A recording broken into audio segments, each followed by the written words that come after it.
welcome back for another deep dive. You know how we do things around here. We take one juicy topic, dig in and uncover all the fascinating stuff. And today is no exception. Right. Today we're talking peace versus chaos, and specifically how this plays out in the Bible. We'll be looking at pasted text, which really digs into this whole idea. It's a fascinating text. It really is. Yeah. Now, here's a little tidbit that might surprise you. The word chaos itself doesn't actually show up that much in the Bible. But The idea is woven all through it. That's what we're going to untangle. right. Like, what does it tell us about God, about ourselves, about how we're supposed to live in the world? That's the big question. Exactly. So by the time we're done with this deep dive, you'll not only get how the Bible sees this whole peace versus chaos thing, but more importantly, how it all connects to you, to your life. I'm good. Sounds good to me. Let's do it. All right. Let's rewind all the way back to the beginning. I'm talking Genesis, the creation story, Genesis 1.2 specifically. It's like the ultimate before picture. Yeah. You know, formless and empty, darkness was over the surface of the deep. Chills every time. That imagery is so powerful. Right. I mean, you can practically feel the chaos, right? Yeah. But here's the thing. It's not just about painting a scene. It's a much bigger point. What do you think? Well, it's establishing something fundamental about God, right? God steps onto the scene. We've got this utter chaos. And what does God do? Brings order. Ooh. Creation itself is an act of peacemaking. That's how the Bible starts, with God bringing peace, bringing order to chaos. It makes you think, you know, like when you're overwhelmed at work or your personal life is just a mess. Maybe that whole feeling of chaos. Yeah. Maybe it's an opportunity to remember that part of God, that whole order bringer idea. It's a different way to look at those everyday struggles. It can change how you approach things, for sure. It can, right. And this isn't just an Old Testament thing either. Fast forward to the New Testament. 1 Corinthians 14.33 says straight up, God is not a God of disorder, but of peace. Mic drop.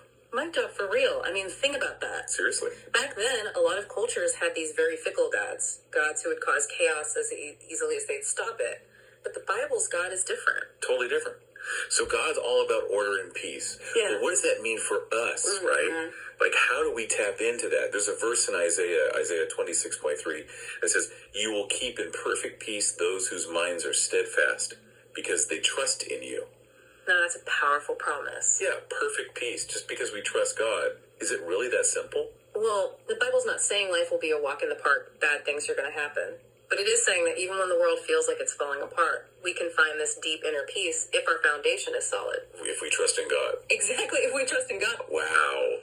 You know, honestly, this hits home for me. I've got this decision I'm wrestling with at work. It's a tough one. And the anxiety, it's real. But remembering, God's got this. That God brings order. It's huge. It's huge. It's not about burying your head in the sand, pretending the problem's not there. Right. It's about remembering God's presence even in the middle of the mess and trusting that something good will come out of it. It's a whole different perspective. And then, of course, we have Jesus. Right. He takes the whole idea of peace to another level entirely. He does. Yep. John 14.27, Jesus says, peace I leave with you, my peace I give you. I do not give to you as the world gives. So, okay, what's that about?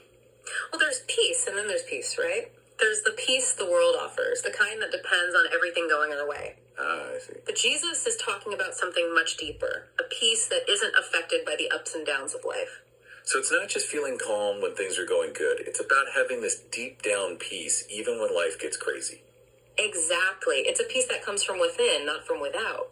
Okay, I'm digging this, I am. But how do we actually tap into that? How do we find that kind of peace? Well, there's a passage in Philippians 4.6-7, and it gives us some practical advice. It says, do not be anxious about anything, but in every situation, by prayer and petition, with thanksgiving, present your requests to God. And the peace of God, which transcends all understanding, will guard your hearts and your minds in Christ Jesus. Guard your hearts and minds. Love it. It's like a shield against all the chaos. But here's the thing. Sometimes prayer just, Yeah, I don't know, it can feel, kind of pointless. yeah, pointless. I get it. A lot of people feel that way. But listen to what it says. It doesn't just say pray. It says with thanksgiving. Gratitude is an active choice. It's not about ignoring the hard stuff. I see what you mean. It's about choosing to focus on the good, even when things are tough. And when we do that, when we're thankful even in the midst of chaos, we open ourselves up to experiencing God's peace. Gratitude as a key to peace. It's a powerful thought. And it really ties back to what we were talking about earlier. How so? Well, we started with God bringing order out of the chaos of creation.